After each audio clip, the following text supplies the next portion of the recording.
Welcome to Spotlight Sessions, where we shine a What's light your on story? incredible impact. What does accessibility mean to you? What's your mission?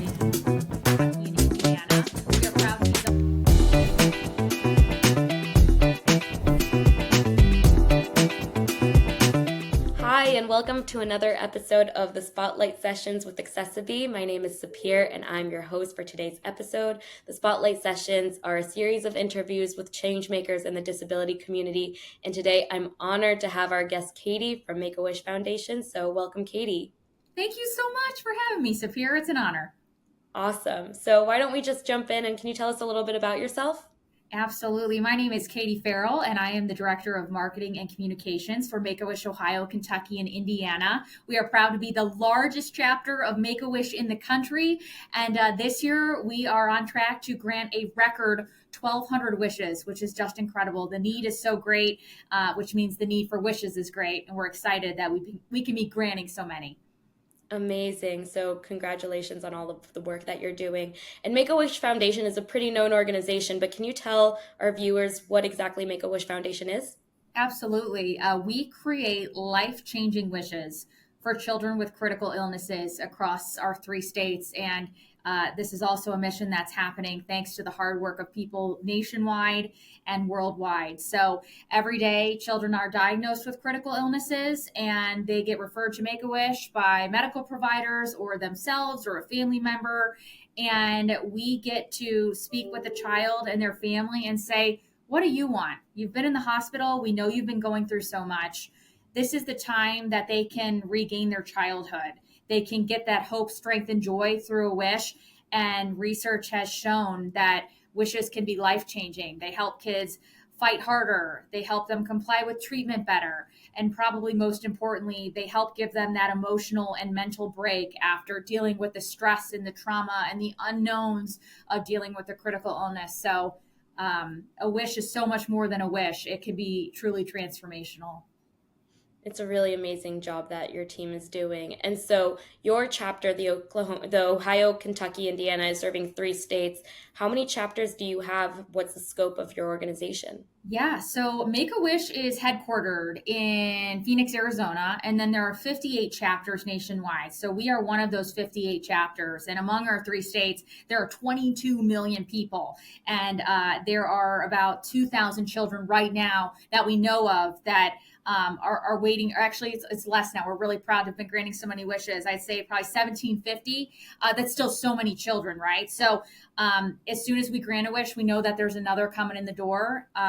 So we serve every single county of Ohio, Kentucky, and Indiana. There's 300 counties. We have 14 referring children's hospitals within our footprint. It just shows you that the need is so great. So every day we're working with medical professionals and trying to get the word out in the community because we want to know the kids that are out there that need help, but we also have to appeal to the people with kind hearts because we can only do this important work with the support of our community and businesses and corporate sponsors. So it really takes a village, and including volunteers, to do this. Well, I'm glad that we have the opportunity to speak and highlight this important work. What motivated you to become part of Make-A-Wish? Oh, wow. So I spent 12 years in the television news industry. I went to school and got my broadcast journalism degree. I knew in high school when I was part of our morning announcements team, this is what I wanted to do. And what really drew me to the industry was that storytelling. So I felt so fortunate I got to follow that dream and work in stations across the Midwest, most recently in Columbus, Ohio, for the NBC station there. And it came to a point where I wanted to do more with stories. And this incredible organization, every single child that's going through a critical illness has a story. And my mind is just continually blown at the power and the courage and the bravery that these children and their families and their siblings and the extended families, the people that rally around a family when they get a diagnosis to help keep them going and keep them hopeful. And a wish being part of that process. So I feel so fortunate that now I get to tell the stories of these incredibly brave, courageous children and families every day. And so much better than breaking news, because I think people think, the comment I hear the most is, oh, your job must be so hard. But really, my job is so hopeful. The stories are about resilience and overcoming the odds and not giving up, and the power of community and the power of strangers. That's what a wish has the power to do, is to inspire something so much bigger than you could have ever imagined, because people just come alongside us in these families when they hear what they're going through. So I feel so lucky that I get to tell these life-changing stories now full time. Right. And I feel inspired just hearing you talking about this. And I love the focus that you're putting on the community aspect. So it's not only the child, but it's their family and it's the people around them who Absolutely. really do make the difference. Can you share an experience that had an impact on you from your time at MakeAWish? Absolutely. I have the honor to get to go to so many of these wishes because we are telling their stories. And every time I think I've just experienced the most impactful wish, there's another one. So that's the thing. They're all so different. And that's what I also love about Make-A-Wish, because it's not cookie cutter. It's going to that child, learning who they are as an individual, learning about their passions and their goals, and then tailoring this wish experience to them. Children can wish to have, they can wish to go, they can wish to meet, they can wish to give. It's just incredible, the scope of what they wish for, and every day it's something different. So I think what I love the most is the diversity of the wishes. One day we'll be granting a wish for a child who wanted goats, literally granted his wish to have goats because goats were super therapeutic to him, and he wanted other people to understand and experience the joy and the happiness he felt around animals. So that's one example. And then you'll have a wish child who wants to go to Disney World, or you'll have a wish child who wants to go and feed the homeless. And so I think they're all so meaningful, and leave a mark on my heart in different ways. And I think it's when I think I've seen every type of wish there is, I hear about another one. So I think that's the best part, is even every Disney wish isn't the same. The reason for going isn't the same. So I think that's what's really beautiful, is every single experience truly is different, memorable, and special in its own individual way. Wow, really incredible. So as a company that focuses on website accessibility, Yes. and in the world of what you're doing, what do you think of when you hear the word accessibility? I think accessibility to me means freedom.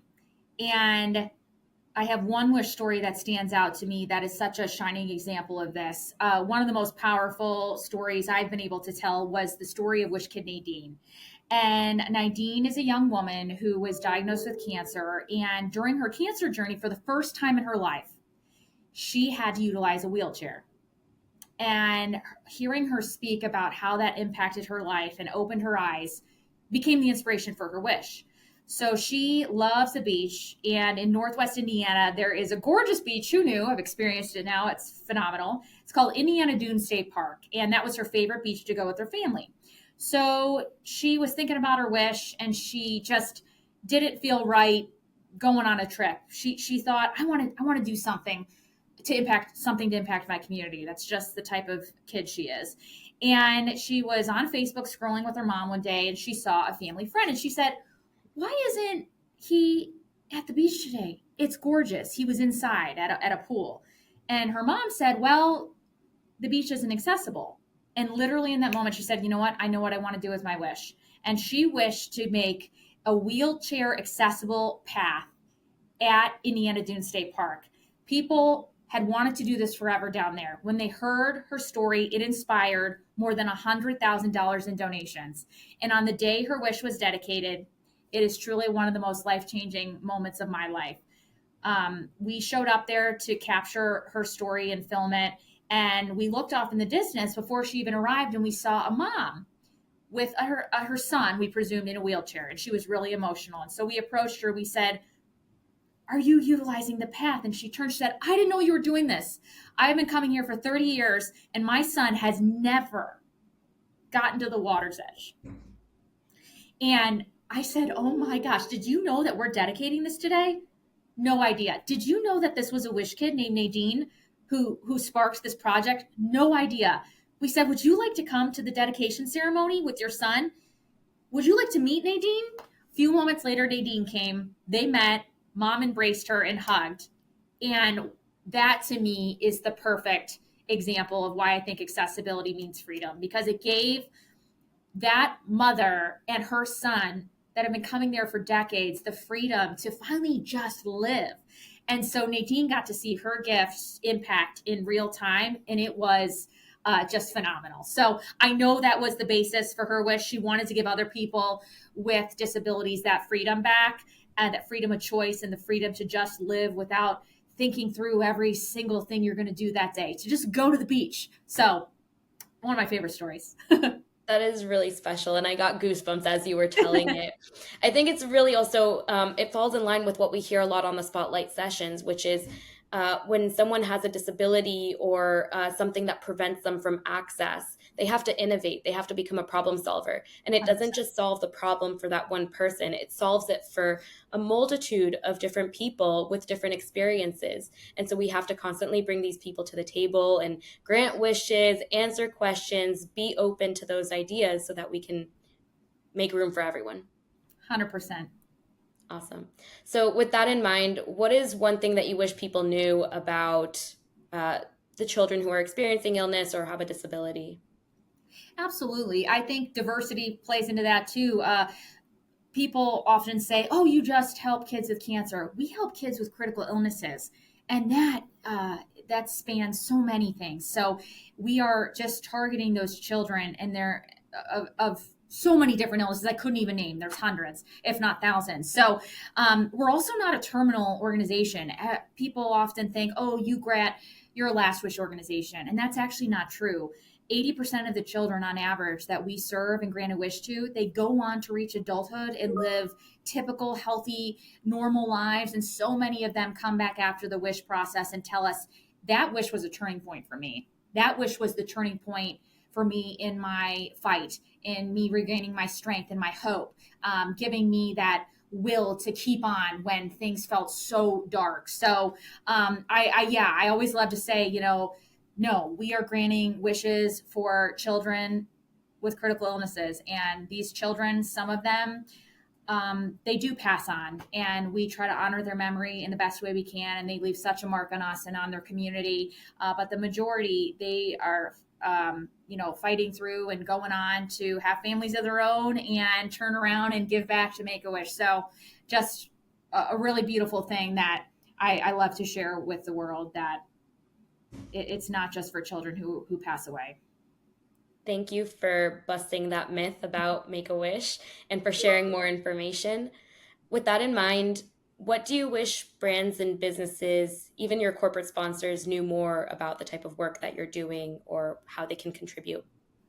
I think just that it's so impactful. People think, "Oh, a wish is so nice," but what I always love to share is just a wish goes so far beyond that. We've worked with children who were extremely depressed, and there's one example that comes to mind. She was having hundreds of seizures a day, and her wish was granted. And when she came back from the trip she took, her doctor had no medical explanation for the transformation in her. She was a new kid. Not only just her mood and her emotional state, but she was having fewer seizures. She was having a handful of days instead of hundreds. And so I think that just shows the impact of a wish that it can have. And also on the family. These families get to make memories together after years of just waking up and trying to get through the next day. They get to go somewhere, or they get to experience this, and their memories that they will never forget.